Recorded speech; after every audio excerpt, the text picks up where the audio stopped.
Plate form پہ ہزاروں لوگ ہوتے ہیں, بسوں کے اڈوں پہ, بازاروں میں, تو جب وہاں نہیں ہے تو یہاں کیوں ہے؟ ٹھیک ہے, میں آپ کی بات سمجھ گیا, آپ کا پوائنٹ آ گیا. صحیح تاثیر. مصطفیٰ صاحب, سر آپ کا کیا اس میں تجزیہ ہے, آپ کیا سمجھتے ہیں بہت ضروری ہے جلسے کرنا سر؟ ملک کے اندر اتنی انارکی پھیل چکی ہے, اتنے حالات برے ہیں, اس عوام کو انڈرسٹینڈنگ ہے جمہوریت کے متعلق, آئینی حدود کے متعلق, یہ بیسک انڈرسٹینڈنگ اس عوام کو موجود ہے, جو یہ جلسے کرنا بہت زیادہ ضروری ہے. جلسے کرنا ضروری ہے یا غیر ضروری ہے یہ تو ایک الگ بات ہے. بنیادی بات یہ ہے کہ جمہوریت میں جلسے جو ہیں وہ حسن ہے اور یہ اپوزیشن کا حق ہے, اور حکومتوں کی یہ ذمہ داری ہے کہ وہ جلسے کرنے دیں. یہ تو ہے ایک صورتحال کہ آئیڈیل صورتحال یہ ہوتی ہے کہ جمہوریت میں حکومت اور اپوزیشن جلسے کرتی ہے. دوسرا اس میں پہلو یہ ہے کہ جلسے صرف حکومت نہیں کر رہی, وزیر اعظم نے بھی تو جلسے کیے ہیں نا. حافظ آباد میں جلسہ کیا, انہوں نے ایک اور جلسہ کیا ہے ابھی 2-3 دن. کہتے ہیں کہ جب صورتحال زیادہ خراب ہوئی تو پھر اس کے بعد انہوں نے چھوڑ دیا. اب اس میں صورتحال یہ ہے جو میں سمجھتا ہوں کہ جلسے تو بہرحال اپوزیشن کرتی ہے, اس کا ہمیشہ حق ہوتا ہے, سوائے اس کے کوئی حالت جنگ ہو, ادروائز تو ہوں گے. اب اس کے لیے جو بہترین طریقہ تھا وہ یہ تھا کہ وزیر اعظم اس طرح کی پالیسی اپناتے کہ اپوزیشن مذاکرات کرتی اور اس کے لیے تیار ہو جاتی اس کرنے کے لیے. اب ایسی صورتحال تو نہیں ہے.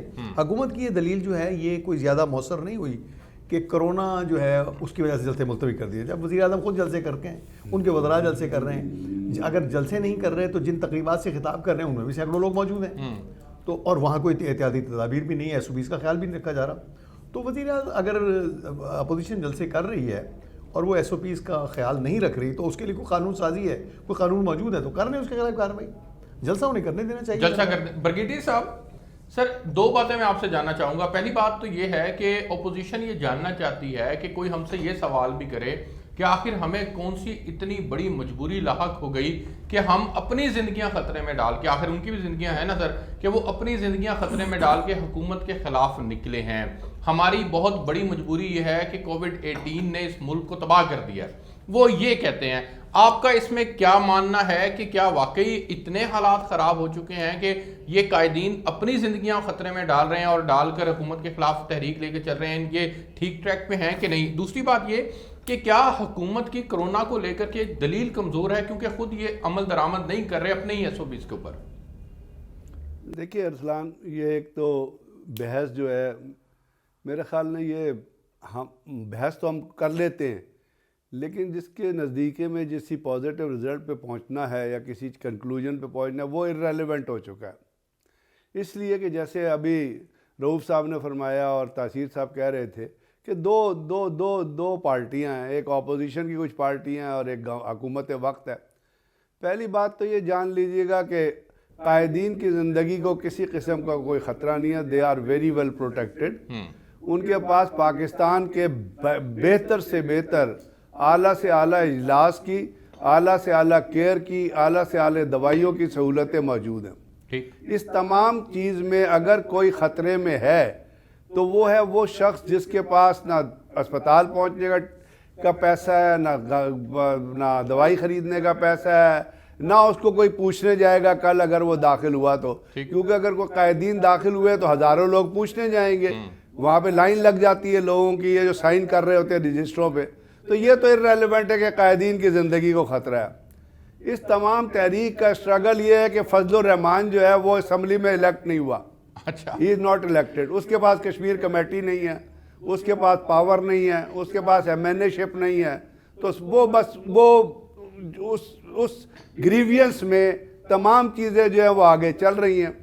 اب بات یہ کہ کرونا جو ہے ایک دنیا کی وبا ہے, حکومت کو بھی سیریس ہونا چاہیے, اپوزیشن کو بھی سیریس ہونا چاہیے. اگر آپ سینسیبلی سوچیں تو ٹھیک ہے, political administrative activity, business activity ضرور چل رہی ہے, ایون مسجدوں میں بھی ہر جگہ پہ لوگ جا رہے ہیں, لیکن وہاں پہ لوگ جو ہیں وہ اپنی زندگی کا خود خیال رکھ کے اور اپنی احتیاطوں کو خود کر کے جا رہے ہیں. جب آپ ایک کانگریگیشن کو جمع کرتے ہیں اور اس کانگریگیشن کے وجہ سے کوئی وبا کیا سپریڈ ہوتا ہے تو اس کے ذمہ دار وہ لوگ ہوتے ہیں جو اس کی کال دے رہے ہیں یا جو لوگوں کو جمع کر رہے ہیں. اب وہ جو جمع کر رہے ہیں, جو کال دے رہے ہیں, ان کو عوام کا نہ پہلے کبھی خیال تھا سر, اور نہ آئندہ آنے والے دنوں میں خیال رہے گا. اگر آپ مجبوری کے درجے میں اکنامک ایکٹیویٹی کی اجازت دیتے ہیں, منڈیاں ہماری کھلی ہیں, ایس او پیز کے اوپر عمل نہیں ہو رہا, اس کے باوجود کہ وہاں پر ایڈمنسٹریشن موجود ہے, مارکیٹ کمیٹیاں موجود ہیں, وہ ایس او پیز کے اوپر عمل درآمد کروا سکتی ہیں, مارکیٹس ہماری کھلی ہیں, تاجر تنظیمیں ہماری تمام کی تمام ایکٹیو ہیں,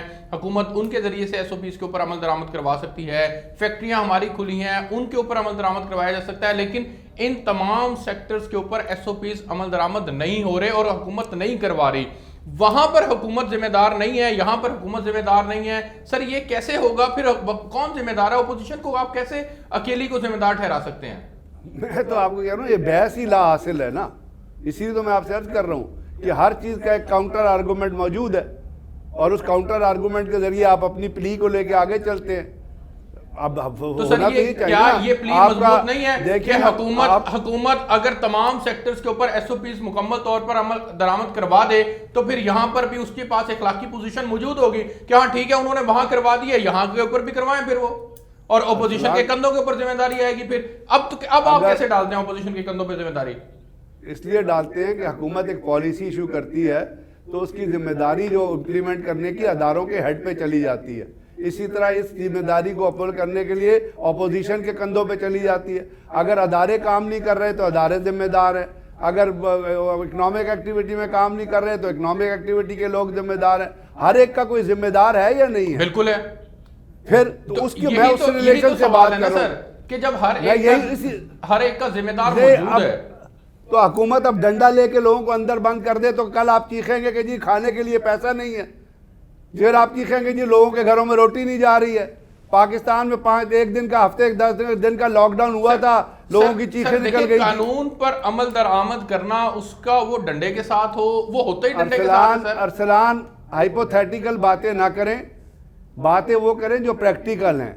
جب اتنے سارے لوگ نکلیں گے باہر تو میرا خیال تو کوئی بھی حکومت, فرانس کی حکومت نے روک لیا اتنے دنوں سے, وہاں اپنا فسادات ہو رہے ہیں اور جھگڑے ہو رہے ہیں. انڈیا میں 15 لاکھ جو ہے وہ کسان جو ہے برطانیہ کے اندر بیٹھے, دوسری بار کر دیا لاک ڈاؤن, آپ بھی کر دیں. برطانیہ میں لوگ, برطانیہ نے لوگوں میں کیا, لیکن بہت سارے لوگوں کو جیل میں ڈالا اٹھا کے, اگر آپ نے موویز جی بالکل ڈالا, یہی تو عرض کر رہے ہیں. ٹھیک ہے نا, لیکن وہاں بھی 100% امپلیمنٹیشن نہیں ہوا. آپ یہاں پہ اٹھا کے ساروں کو جیلوں میں ڈالیں, پھر دیکھیں آپ بیٹھ کے کیسے گالیاں دیں گے حکومت کو. سر یہی تو عرض ہے کہ سوال پھر جمہوریت آ جائے گی. بریگیڈ صاحب سوال سیریسنس کا ہے کہ حکومت سیریس ہو کے دکھائے تو دیگر سیکٹرز بھی سیریس ہوں گے, اپوزیشن بھی سیریس ہو جائے گی. حکومت کیا کہے, حکومت کہہ تو رہی ہے کہ نہ کرو, لیکن کسی نے تو ذمہ داری اٹھانی ہے نا. میں اسی لیے تو آپ سے عرض کر رہا تھا کہ یہ بحث ہی لا حاصل ہے, کیونکہ اس کا نتیجہ کوئی نہیں نکلنا. ہر ایک نے اپنا کام خود ہی کرنا ہے, کوئی آپ کی بات سنے گا نہیں, کوئی حکومت کی, کوئی اپوزیشن کی کوئی بات نہیں سنے گا. یہاں پہ ایک ایسی لالیسنس آ گئی ہے.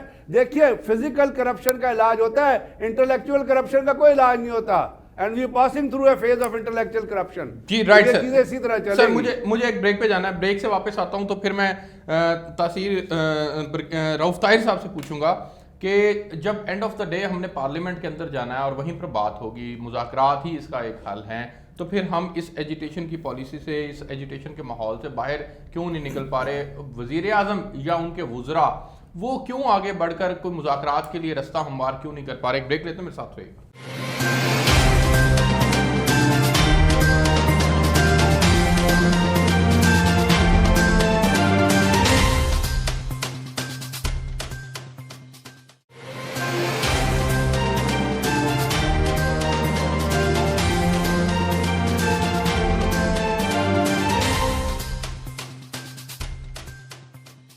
جی ویلکم بیک ناظرین.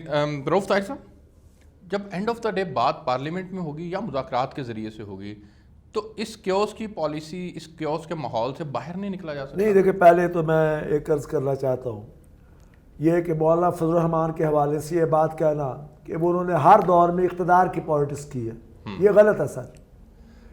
بالکل غلط ہے. اس کی روشن دلیل یہ ہے کہ انہوں نے مشرف کے ساتھ ہاتھ ملا لیا تھا. نہیں مشرف کے ساتھ وہ اقتدار کے بھوکے ہیں. مشرف کے ساتھ تو بہت سے نے ہاتھ ملایا. بریگیڈیئر صاحب He is hungry for power. Please. He is hungry for power. 1981 میں مولانا مفتی محمود کا انتقال ہوا. مولانا کہنا اس کو ٹھیک ہے.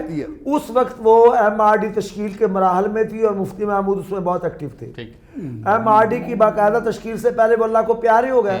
اس کے بعد 81 سے لے کے جنرل ضیاء الحق صاحب کے 7 سال باقی ماندہ جو تھے 88 تک اس نے مولانا فضل الرحمان نے ایم آر ڈی کی پالیٹکس کی ہے.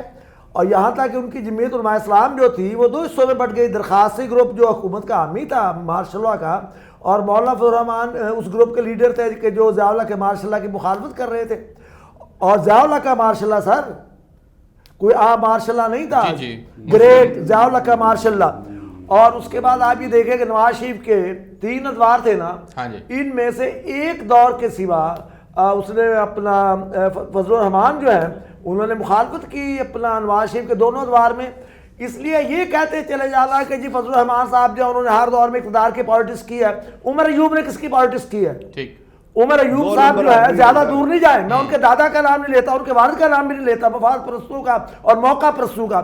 عمر ایوب کا معاملہ کیا ہے جی کہ وہ کاف لیگ میں رہے, نون لیگ میں رہے, آج جن 2 حکومتوں کو وہ گالی دیتے ہیں ان کا حصہ رہے ہیں, اور آج ماشاءاللہ وہ ان کے ساتھ ہے. اور کل پتہ نہیں کس کے ساتھ ہوں گے, شیخ رشید, شاہ محمود قریشی, شاہ پر وہ بختیار جو ہے وہ خسرو بختیار.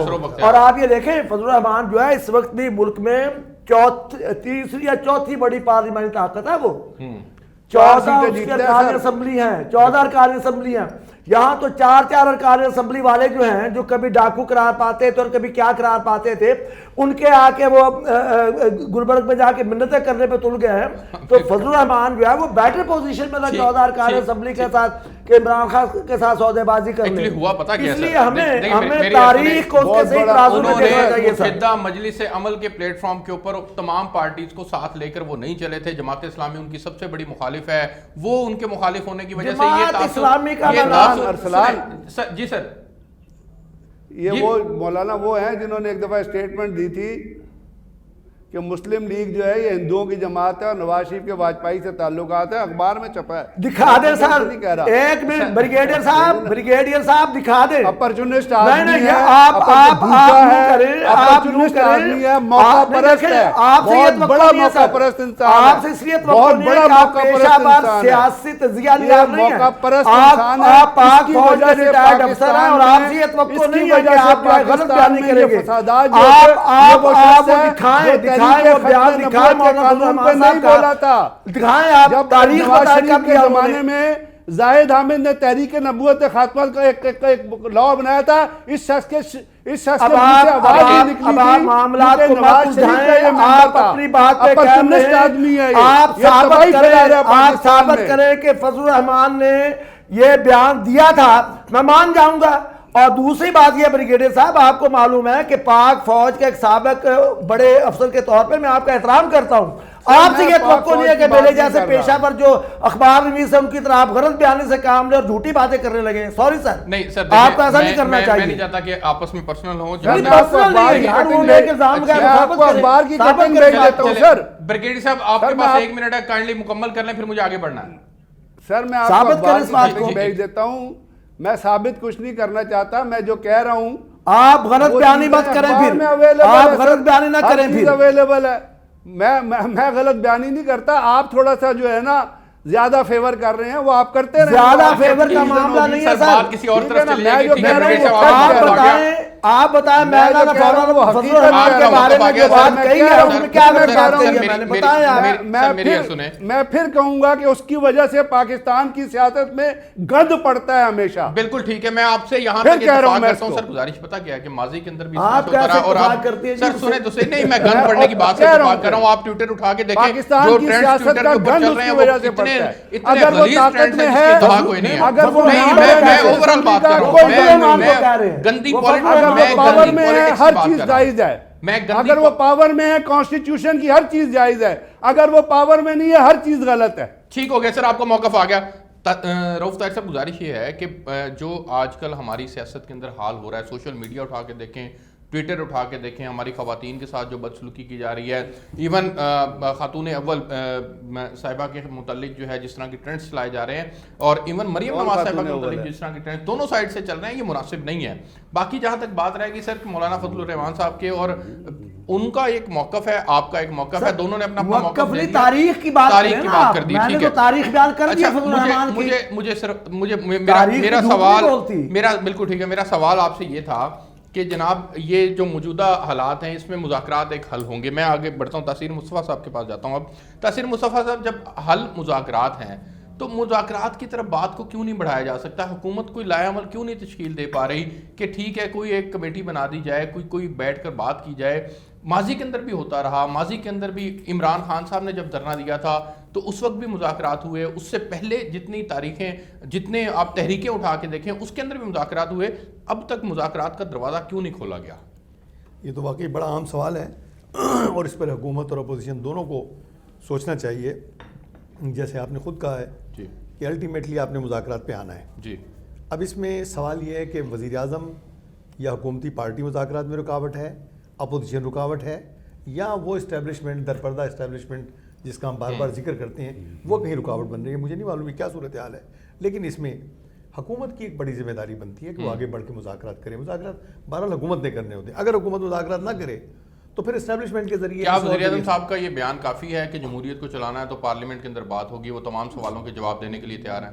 یہ بات تو درست ہے کہ ڈسکشن اور سارے معاملات پارلیمنٹ میں ہی طے ہونے چاہیے, لیکن اس کے لیے حکومت کو ایک سازگار فضا بنانی چاہیے, اپوزیشن کو بھی اس کا تعاون کرنا چاہیے. بدقسمتی سے نہ حکومت نے وہ سازگار فضا بنائی ہے, نہ اپوزیشن اس طرف جا رہی ہے, وہ بھی الٹیمیٹ اس کی طرف جا رہی ہے, کیونکہ مارچ میں جو سینٹ کا الیکشن ہے وہ اس کے اوپر دونوں کی نظر ہے, حکومت اور اپوزیشن دونوں. ظاہر ایسا نظر آتا ہے جیسے اپوزیشن نے یہ طے کر لیا ہے کہ انہوں نے مارچ تک حالات کو نہیں جانے دینا, اس سے پہلے کوئی نہ کوئی طریقہ کار انہوں نے اڈاپٹ کرنا ہے. وہ نہیں چاہ رہے کہ سینٹ کا الیکشن ہو اور حکومت کی اکثریت وہاں پر ہو جائے. جب وہ یہ نہیں چاہ رہے اور ان کی طرف سے ایک موڈ نظر آ گیا تو پھر دروازہ کھولنا تو مذاکرات کا حکومت کی ذمہ داری بنتی ہے نا.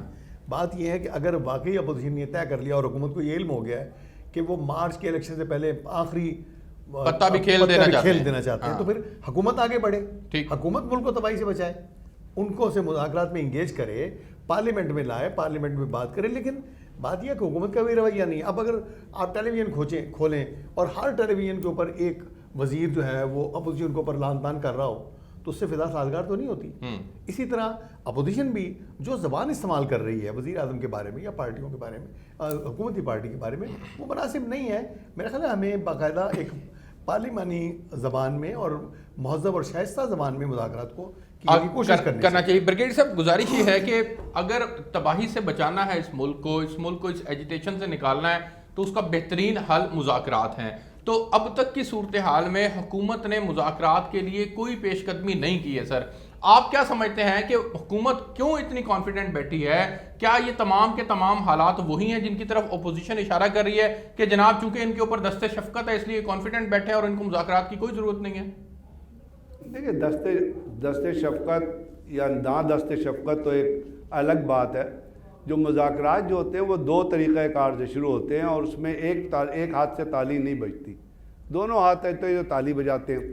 اب حکومت اگر اپوزیشن اس بات پہ ڈٹی ہوئی ہے اور جو وہ صاحب ریپریزنٹ کر رہے ہیں کہ جی ہم جلسے کریں گے, جلوس کریں گے, ہم آگے جائیں گے, اگر کووڈ ہے تب بھی ہم نے تمام کام کرنے ہیں, لانگ مارچ بھی کرنا ہے, تو ادھر سے پھر حکومت کا جو ایٹیچیوڈ ہے, خاص طور پہ عمران خان کا, آپ کو پتہ ہے عمران خان کی جو پرسنالٹی ہے اس کے اندر ضد جو ہے وہ بہت زیادہ موجود ہے. تو شاید اس ضد کی وجہ سے وہ اپنی چیز کو, اپنی سٹانس کو قائم کرنا چاہتے ہیں یا کوئی اپنی ویکنس ہی شو کرنا چاہتے ہیں. ملکی معاملات میں وزیر اعظم کا منصب اس بات کی اجازت دیتا ہے کہ وہ ضد کر کے بیٹھ جائیں؟ ان کو تو ہر معاملے کے اندر بڑی حکمت اور بصیرت سے چلنا ہوگا. نہیں دیتا. میں تو آپ کو ایک ایٹیچیوڈ کی بات کر رہا ہوں نا, میں اس کو فیور نہیں کر رہا. میں ایک آپ کو, چونکہ آپ نے بتایا تو میں پریزنٹ سینیریو کے حساب سے کہہ رہا ہوں. اب ہونا تو یہی چاہیے کہ دنیا میں ورلڈ وار کے معاملات بھی جو ہوتے تھے وہ نیگوسیشن سے ہی طے ہوئے تھے. تو اس وقت دونوں چیزوں کو ایک انڈائریکٹ, وہ درمیان میں کچھ ایسے لوگ ہوتے ہیں جو آپ کہتے ہیں نا کہ آپ کے دشمن سے بھی آپ کی بیک ڈور ڈپلومیسی چلتی ہے. انڈیا سے ہمارے تعلقات خراب ہیں تب بھی بیک ڈور ڈپلومیسی چلتی رہتی ہے. تو یہاں بھی آئی وش کہ ہم بیک ڈور ڈپلومیسی چلے اور چل رہی ہوگی, لیکن چونکہ فی الحال دونوں اپنے سٹانس پہ جمے ہوئے ہیں، وہ کہتے ہیں کہ جی ہم استعفے دیں گے، گورنمنٹ یہ سوچتی ہے اگر استعفے آپ دے بھی دیں گے تو ٹیکنیکلی کانسٹیٹیوشنل، میں تو کانسٹیٹیوشنل ایکسپرٹ نہیں ہوں، لیکن جتنوں کو میں نے سنا ہے وہ یہ کہتے ہیں کہ اگر الیکٹورل کالج جو ہے وہ قائم رہا تو اسمبلی چل سکتی ہے، آپ کی لا میکنگ بھی ہو سکتی ہے، آپ کے وہ سینٹ جو ہے وہ ڈیزالو نہیں ہوتی ہے، اور یا اگر لوگ استعفے دے دیتے ہیں تو پی ٹی آئی سینٹ میں بھی اکثریت آتی ہے. یہ لا ایکسپرٹ کہہ رہے تھے، میں اس کا کوئی سوال یہ نہیں ہے، سوال اس سے آگے کا ہے. برگیڈیئر صاحب سوال اس سے آگے کا یہ ہے کہ اگر یہ استعفے دے دیتے ہیں، اسمبلی چلتی رہتی ہے، تو جو لوگ استعفے دیں گے کیا وہ گھروں میں آ کے بیٹھ جائیں گے؟ وہ تو اور پریشانی پیدا کریں گے حکومت کے لیے. بالکل کریں گے، پہلے تو استعفے ہوں گے ہی نہیں، ٹھیک ہے نا، اس سے پہلے ہی کوئی نہ کوئی وایا میڈیا نکل آئے گا. لیکن فی الحال چونکہ دونوں پارٹیاں ایک سٹانس پہ کھڑی ہوئی ہیں تو اس کو آپ کو اسی طرح دیکھنا ہوگا اور محسوس کرنا ہوگا. لیکن مجھے لگتا ہے کہ استعفے، کیونکہ پیپلز پارٹی نے کل جو کچھ کہا ہے یا جس طرح ان کے لوگوں کی اور ان کے ایکسپرٹس کی جو سوچ سامنے آ رہی ہے، اس میں ہو سکتا ہے کہ اس تمام چیزوں میں کوئی تبدیلی آپ کو ہوتی ہوئی نظر آئے، کیونکہ پیپلز پارٹی ایک طریقہ کار سے حکومت وقت میں بھی شامل ہے، ان کی سندھ میں حکومت ہے جو کام کر رہی ہے. تو وہ چیزیں میرا خیال صاحب نے تو باقاعدہ کہا ہے کہ وہ استعفوں کے خلاف ہیں. جی میں نے کہا اور بھی بہت سارے ان کے ٹیکنیکل ایکسپرٹ ہیں جو ان چیزوں کو کہہ رہے ہیں، اور ہو سکتا ہے سینیٹری میں پریویل، آئی وش سینیٹری پریویل، لیکن اگر اس سینیٹری پریویل کرنے کو کوئی روکے گا یا اس کی حقیقت کو کوئی روکے گا تو وہ ایک شخص ہے، اس کا نام میں آپ کو پہلے ہی بتا چکا ہوں. اس کی وجہ سے شاید پاکستان کے اندر ڈس آرڈر اور کوئی ڈسٹریس اور یہ اس طرح لا اینڈ آرڈر کی فضا پیدا ہو، اس کو درمیان سے نکال دیں، ساری چیزیں ٹھیک ہو جائیں گی پاکستان. ٹھیک ہو گیا سر، مجھے ایک بریک پہ جانا ہے، میں بریک سے واپس آتا ہوں. تو پھر رؤف طاہر صاحب، اب بات یہاں تک ہونے لگ گئی ہے، پہلے صرف وزیر اعظم صاحب کے استعفے کی بات ہو رہی تھی، اب بلاول صاحب نے تو یہاں تک کہہ دیا جی ان کے سہولت کاروں کو بھی گھر بھیجا جائے. اب یہ سہولت کاروں کو گھر بھیجنے سے کیا مراد ہے؟ ایک بریک لیتے ہیں جی، بریک سے واپس آئیں گے تو پھر یہیں سے کنٹینیو کریں گے، میرے ساتھ رہیے گا.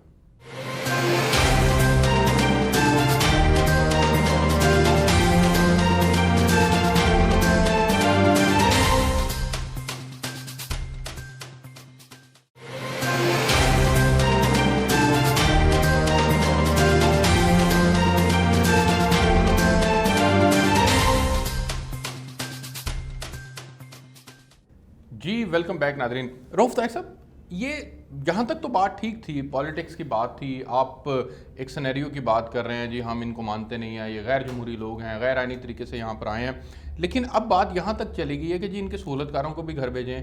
یہ سہولت کاروں کو گھر بھیج کر آپ کیا ثابت کرنا چاہ رہے ہیں؟ یہ اپوزیشن کیا ثابت کرنا چاہ رہی ہے؟ دیکھیں میرے بھائی، آپ مجھے وہاں نہ لے جائیں جہاں میرے پر جلتے ہیں.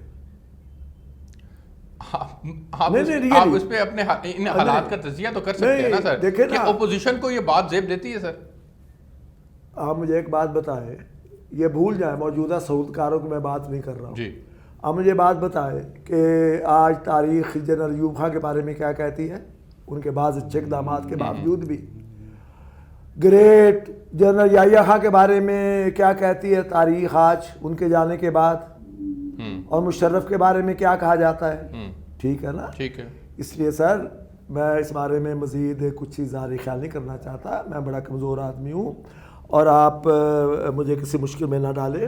البتہ ایک بات مرض کرنا چاہتا ہوں سر، ایک بات مرض کرنا چاہتا ہوں کہ یہ کوئی جسٹیفیکیشن نہیں ہے سر، ان کا مزاج ایسا ہے، ان کی پرسنالٹی ایسی ہے. اس کا مطلب یہ ہے کہ وہ اس کام کے اہل نہیں ہے. اگر ان کا مزاج یہ ہے تو ہم قوم کے مفاد کو اور ملک کی سلامتی کو، استحکام کو اور ملک کے کانسٹیٹیوشن نیٹ ورک اور سسٹم کو ایک آدمی کے مزاج پہ قربان نہیں کر سکتے. اگر وہ اپنا مزاج نہیں بدل سکتے، نہیں بدلتے تو وہ گھر جائیں، کوئی اچھے مزاج کا آدمی آ جائے.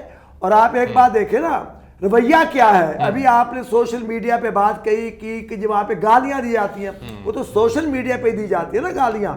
اگرچہ کچھ عرصہ پہلے آپ کو یاد ہوگا، پچھلی اسمبلیوں کے دور کی بات ہے کہ کسی بات پہ محترمہ شیری مزاری ناراض ہو گئی، یاد ہے آپ کو؟ عمران خان صاحب نے ان کے ہاں جانا تھا، ڈی جی خان، وہ جا نہیں سکے اور جہانگیر ترین صاحب کے یہاں سے واپس آ گئے. وہاں انہوں نے اپنے لوگ جمع کیے ہوئے تھے، انہوں نے اس پہ احتجاج کیا شیری مزاری نے. تو انہیں سوشل میڈیا پہ جو گالیاں دی گئیں، ایمان مزاری ان کی بیٹی کے بارے میں جو زبان استعمال کی گئی، اور میں ثبوت لے آؤں گا، میں اخبار کا نمبر آپ کا حوالہ دے دوں گا، اپنے کالم کا بھی، کس تاریخ کو چھپا، جس میں اس نے یہ بات کی شیری مزاری نے کہ مجھے معلوم ہے، میں تو ان کے اندر کی جانتی ہوں ہمارا سوشل میڈیا کون چلا رہا ہے اور کون سب کچھ کرتا ہے۔ چلیں جی، سوشل میڈیا تو ہم 9 لوگ ہیں، ممکن ہے نون لیگ والے بیروپیے جو ہیں وہ پی ٹی آئی کا روپ اوڑھ کے گالیاں دیتے ہو۔ یہ خاتون محترم جنہیں عمران خان صاحب نے بھیجا ہے اپنا اسلام آباد سے آج کل لاہور آ گئی ہے ماشاءاللہ، کبھی وہ ٹائلیں توڑ رہی ہیں، کبھی فٹ بال کو ککیں لگا رہی ہیں اور کبھی کرکٹ کھیل رہی ہیں۔ بزدار صاحب کو ڈیفینڈ کرنے کے لیے بھیجا؟ نہیں، ڈیفینڈ کرنے کے لیے بھیجیں۔ آپ مجھے آج کا ان کے بیانات دیکھ لیں۔ پھولن دیوی کیا کہا؟ جی کہا، بالکل کہا۔ پھولن دیوی، مہارانی، راج کماری، کنیزیں، یعنی اندازہ کریں یہ زبان استعمال کی جا رہی ہے ٹی وی پہ آ کے، اور آپ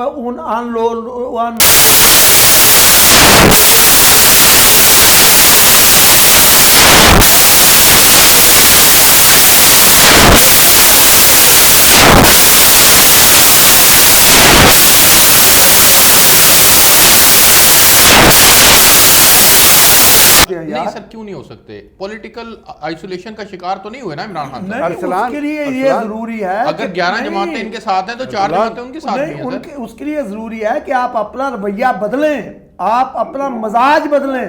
ایسا نہیں ہو سکتا کہ جناب علی صبح شام تو گالیاں دی جا رہی ہیں۔ سر میں آ رہا ہوں آپ کے پاس۔ اپوزیشن کیا کہہ رہی ہے؟ اپوزیشن اسے کووڈ-19 کے مقابلے میں کووڈ-18 کہہ رہی ہے۔ بالکل کہہ یہ رہی ہے، کوئی سیاسی گالی نہیں ہے۔ سلیکٹڈ ایک سیاسی بات ہے، یہ کوئی گالی نہیں ہے۔ نااہل، نالائق، یہ کوئی گالی نہیں ہے۔ ڈاکو، چور، اچھا مجھے یہ لٹیرے، بناسی، ٹھگ، یہ زبان ہے یار۔ وزیر اعظم صاحب سنیں میری بات سنیں، اگر وزیر اعظم صاحب اور وزراء اپنے لہجے میں نرمی لے آتے ہیں اور وہ ان کو مذاکرات کی دعوت دیتے ہیں، آپ سمجھتے ہیں کہ مذاکرات فوراً ہو جائیں گے پھر، اور حالات جو ہیں وہ اس نہج پر نہیں جائیں گے؟ اس کے لیے پہلے سی بی ایم ہوتے ہیں، کانفیڈنس بلڈنگ میئرز ہوتے ہیں کہ ایسا نہ ہو کہ یہ ہمیں صرف دھوکہ دے رہے ہو۔ اس کے لیے آپ کو اپنا رویہ بدلنا پڑتا ہے، اور یہی بے اعتمادی تھی جو آخرکار 5 جولائی سن 1970 پہ منتج ہوئی تھی۔ ٹھیک ہے، اس کے لیے ضروری بات ہے کہ فریقین جو ہیں وہ ایک دوسرے پہ اعتبار اور اعتماد کرنے کو تیار ہو۔ آپ دیکھیں جی اسپیکر ہے مثلا، اسپیکر درمیان میں کردار ادا کر سکتے ہیں نا، وہ تو جانبدار نہیں ہوتا جب وہ اسپیکر بن جاتا ہے۔ یہاں پہ اسپیکر کو خود وزیر اعظم اسے ذلیل کر رہا ہے، یہ کہا کہ آپ کسی ڈاکو کو وہ نہیں ملے گا، اپنا پروڈکشن آرڈر نہیں ملے گا۔ بھی پرائم منسٹر کون ہوتا ہے یہ کہنے والا کہ پروڈکشن آرڈر نہیں ملے گا؟ یہ اسپیکر کی ثوابدید ہے، گویا آپ اپنے اسپیکر کو بھی بلیٹل کر رہے ہیں اور اسے بھی ذل و رسوا کرنا چاہتے ہیں۔ مجھے بریگیڈیئر صاحب کو موقف لینا، پھر میں تاثیر مصطفیٰ صاحب آپ کے پاس آتا ہوں۔ پرائم منسٹر آف پاکستان آج جس طرح سے اپوزیشن کے ساتھ رویہ اختیار کر رہے ہیں، یہ رویے جو ہیں یہ کس طرف ہمیں لے کر جا رہے ہیں؟ لاہور کی تاجر برادری نے بھی وزیر اعظم صاحب سے مستعفی ہونے کا جو ہے وہ مطالبہ کر دیا ہے۔ وہ یہ کہتے ہیں کہ سنیں سر، سوال سنیں نا سر، سوال لے لیں کہ جی انہوں نے ہم سے ریٹرن میں جو وعدے کیے تھے ان کو بھی پورا نہیں کیا گیا۔ تاجر ان سے الگ ناراض ہیں سر، دیگر سیکٹرز کی بات کریں تو وہ الگ ناراض ہیں، پولیٹیکل اپوزیشن کی بات کریں تو وہ ان کی اپنی ناراضگی بنتی ہے سر۔ تو حالات وزیر اعظم صاحب کس سیکٹر کے اندر بہتر کر رہے ہیں جو عوام جو ہے وہ سکھ کا سانس لے رہی ہے؟ ارسلان، ایک تو ہم اس سے پہلے بہت سارے لوگوں سے ایک ریشنل سنتے آئے ہیں، اور وہ سیاسی لوگ ہیں جن سے ریشنل سنتے آئے ہیں، اور وہ ریشنل یہ ہے، اور جب پہلی حکومتیں تھیں جب بھی یہ ریشنل دیا جاتا تھا کہ جی حکومت 5 سال کے لیے الیکٹ ہوئی ہے، ان کو کام کرنے دے، 5 سال بعد عوام اپنا فیصلہ سنا دیں گے۔ میں تو یہ ریشنل سنتا آیا ہوں ہمیشہ، اور سیاسی لوگوں سے سنتا آیا ہوں، تجزیہ کاروں سے سنتا آیا ہوں۔ جب ہم پرانے زمانے میں کسی حکومت کی مخالفت کرتے تھے، وہ کہتے تھے یار کیوں کرتے ہو، 5 سال دیے نا عوام نے تو 5 سال چلنے دو۔ اب یہ تو کوئی ریشنل نہیں ہے کہ جی آپ درمیان میں کہیں اس طرح تو کل کو جو حکومت آئے گی پھر کوئی اور کھڑا ہو جائے گا، تو you want to create a wrong president, تو کر دیجئے پھر، اگر کرنا چاہتے ہو تو کر دیجئے، لیکن یہ یاد رکھیے کہ کل کو جو پارٹیاں آج یہ کام کریں گی کل کو انہوں نے بھی پاور میں آنا ہے۔ تو جیسے عمران خان نے دھرنا دیا تھا تو پاکستان میں دھرنے کی ٹیکٹس چل پڑی، اب ہر آدمی دھرنا دے کے بیٹھ جاتا ہے، اس سے پہلے دھرنا نہیں دیتے تھے لوگ۔ تو غلط چیز چلی, غلط روایت قائم ہوئی, وہ روایت کنٹینیو کر رہی ہے. آج آپ اگر اس روایت کو قائم کریں گے تو یہ آنے والے دنوں میں آپ کو اسٹیبلٹی نہیں لے کے آئے گی. You have to think futuristic. Right sir, آپ کو موقف آ گیا, آپ کو موقف آ گیا. تاثیر مصطفیٰ صاحب, 5 سال کی طرف بات کو جانا چاہیے. اب یہاں بات ہو سکتی ہے کیا اپوزیشن کے ساتھ اگر 5 سال کے مینڈیٹ کی بات کی جائے تو آپ کو لگتا ہے کہ وہ اس ماحول میں مان جائیں گے؟ وہ مانے یا نہ مانے, 5 سال کا عرصہ پورا ہونا چاہیے. جو کانسٹیٹیوشن نے جو رائٹ دیا ہے کہ جو الیکٹ ہو گئی حکومت, جیسی بھی غلط یا صحیح, اس اپوزیشن کے خیال میں یہ سلیکٹڈ حکومت ہے, ٹھیک, اور اس حکومت کے خیال میں پچھلی حکومتیں سلیکٹڈ تھیں. دونوں کا الزام ایک ہی جیسا ہے, ٹھیک, اور دونوں کی بہتری اسی میں, اور ملک و قوم کی بھی بہتری اسی میں کہ حکومت 5 سال اپنے پورے کرے. 85 کے بعد اسٹیبلشمنٹ نے کھیل یہ کیا کہ اسمبلی کو نہیں چلنے دیا. 2002 کے بعد اس نے نیا کھیل شروع کر دیا, وزیر اعظم کو 5 سال پورے نہیں کرنے دے. ان وزیر اعظم کو بھی 5 سال پورے کرنے دینے چاہیے, اور اپوزیشن کو موقع دینا چاہیے کہ انہوں نے جتنی خرابی کرنی کر لیں تاکہ انتخاب میں اپوزیشن کو فائدہ ہو جائے. اس وقت جو صورتحال ہے, دیکھیں جو یہ صورتحال بن رہی ہے, اگر یہ خدا نخواستہ بڑے خطرناک موڑ پہ چلی جائے تو آپ کا کیا خیال ہے؟ اپوزیشن کو فائدہ ہو جائے گا اس سے؟ حکومت تو گر جائے گی, اپوزیشن کو بھی کوئی فائدہ نہیں ہوگا. ماضی کے سارے تجربات یہ بتاتے ہیں کہ ایسی صورت میں اپوزیشن کو بھی نقصان ہوتا ہے, جمہوریت ڈیریل ہو جاتی ہے, انتخابات لیٹ ہو جاتے ہیں, اور پھر اپوزیشن بھی انتظار میں کھڑی ہوتی ہے, اور وہی اپوزیشن جو ہے اس کو وہ کچھ کرنا پڑتا ہے جس کے خلاف وہ پہلے جدوجہد کر رہی ہے. سر یہ اونٹ کس آدھی بات ہے سر, جی پلیز. آدھی بات میرے بھائی نے کہی ہے, تاثیر مصطفیٰ نے آدھا سچ اور آدھا سچ جنرل صاحب نے بولا ہے. جمہوریت میں دونوں مینڈیٹڈ ہوتے ہیں جی. حزب اختلاف کو مینڈیٹ ہوتا ہے عوام کی طرف سے کہ وہ اختلاف حزب اختلاف کے طور پہ تنقید کرے, حکومت کا محاسبہ کرے. ویٹنگ ان گورنمنٹ ہوتے ہیں سر وہ. لیکن اگر پرائم منسٹر صاحب جو ہیں وہ واشنگٹن میں کھڑے ہو کے یہ کہیں میں جا رہا ہوں اور جا کے ان کے وہ اترواؤں گا, اے سی اترواؤں گا اور فریج اترواؤں گا, اور منہ پہ ہاتھ پھیر کے گئے تو یہ مجھے جانتے نہیں ہیں, اور جھوٹے مقدمے بنائیں. آپ بلی کو بھی اگر دیوار کے ساتھ لگا دیں گے نا, اور اس کی روشنی اور روشن دان اور کھڑکی کو دروازہ نہیں کھلا رکھیں گے, وہ بھی آپ کے چہرے کو. تو اس لیے سر مینڈیٹ صرف حکومت کا 5 سال کا نہیں ہے, حکومت اپوزیشن کے مینڈیٹ کو تسلیم کرے کہ اس کا حق ہے کہ وہ اختلاف کرے, تنقید کرے, اور کبھی کبھی زیادتی بھی کر جاتی ہے اپوزیشن, دنیا بھر میں ہوتا ہے. لیکن یہ نہیں ہو سکتا کہ حکومت جو ہے سلیکٹڈ ہے یا الیکٹڈ ہے وہ اپوزیشن کو دیوار کے ساتھ لگا دے اور کہے جی کہ ہم 5 سال پورے کریں گے. آپ کے خیال میں 5 سال نہیں ہونے چاہیے پورے؟ میں کہہ رہا ہوں کہ اپوزیشن کا مینڈیٹ بھی تسلیم کریں کہ وہ مینڈیٹڈ ہے, اس کا بھی حق ہے, اس کا جعلی مقدمے نہ بنائیں. جی بریگیڈیئر صاحب, میں یہی کہنا چاہتا کہ اپوزیشن جو کرتی ہے اس کو کرنے کی اجازت ہونی چاہیے, لیکن گورنمنٹ کا مینڈیٹ اپنی جگہ یا گورنمنٹ کا رول اپنی جگہ جو ہے اس کا جو احترام کرنا وہ بھی اپوزیشن کا ہی فرض ہوتا ہے. باقی ان کی اپنی, جیسے آپ نے کہا گورنمنٹ ان ویٹنگ, تو وہ اپنی جو انیشیٹو لینا چاہتے ہیں اور گورنمنٹ کو ایکسپوز کرنا چاہتے ہیں وہ ان کا جمہوری حق ہے. آپ کہیں کہ جی گورنمنٹ کو گرا دیں اور ہمیں حکومت دے دیں کیونکہ ہم حکومت میں نہیں, یہ بھی نہیں ہونا چاہیے. ٹھیک ہو گیا, یہ نہیں کہہ رہے اپوزیشن, یہ نہیں کہہ رہے حکومت ہمیں دے دیں, وہ کہہ رہے ہیں کہ فیئر الیکشن کروا دیں. جی فیئر الیکشن تو 5 سال بعد ہوں گے نا ارسلان. جی رائٹ سر, 5 سال کے بعد ہوں گے, بالکل ایسا ہی ہے. فیئر الیکشن روزانہ تو الیکشن نہیں ہو سکتے نا. جی بالکل ایسا ہی تو نہیں ہے کہ روزانہ الیکشن کرا دیں ایک شخص کے کہنے پہ. ایک شخص چونکہ الیکٹ نہیں ہوا ہے نیشنل اسمبلی میں تو اس کے کہنے پہ الیکشن کرا لیں. جی رائٹ, کیا یہ ہپوکریسی ہے؟ سر نہیں ہونا چاہیے, نہیں ہونا چاہیے, بالکل ٹھیک ہے. جی تاثیر, میں کہنا یہ چاہ رہا تھا جو رؤف صاحب نے جس طرف اشارہ کیا وہ یہ ہے کہ یہ ٹھیک ہے کہ حکومت کا اگر مینڈیٹ ہے تو اپوزیشن کا بھی مینڈیٹ ہے, لیکن حکومت تو کہہ رہی ہے ہمیں 5 سال کے لیے کام کرنے دو, اپوزیشن اس کا 5 سال کا مینڈیٹ تسلیم نہیں کرتی. کیا آپ سمجھتے ہیں کہ حکومت جو ہے وہ اپوزیشن کے ساتھ وہ سلوک کر رہی ہے؟ نہیں, وہ سلوک نہیں کر رہی, وہ سلوک نہیں کر رہی. جی رؤف صاحب, وہ سلوک نہیں کیا جا رہا, وہ سلوک غلط ہے جو کیا جا رہا ہے. بالکل ٹھیک ہے, احتساب جو ہے وہ اکراس دی بورڈ ہونا چاہیے اور دیگر معاملات میں بھی دیوار کے ساتھ نہیں لگانا چاہیے. یہاں تک آپ سے اتفاق کرتے ہیں. بریگیڈیئر صاحب آپ کا بہت شکریہ, رؤف طاہر صاحب آپ کا بہت شکریہ, تاثیر مصطفیٰ صاحب آپ کا بہت شکریہ. ناظرین آپ نے پروگرام دیکھا, اتنا ہی. آپ سے نیکسٹ ویک ایک نئے پروگرام کے ساتھ ملاقات ہوگی. مجھے اجازت دیجیے, اللہ حافظ.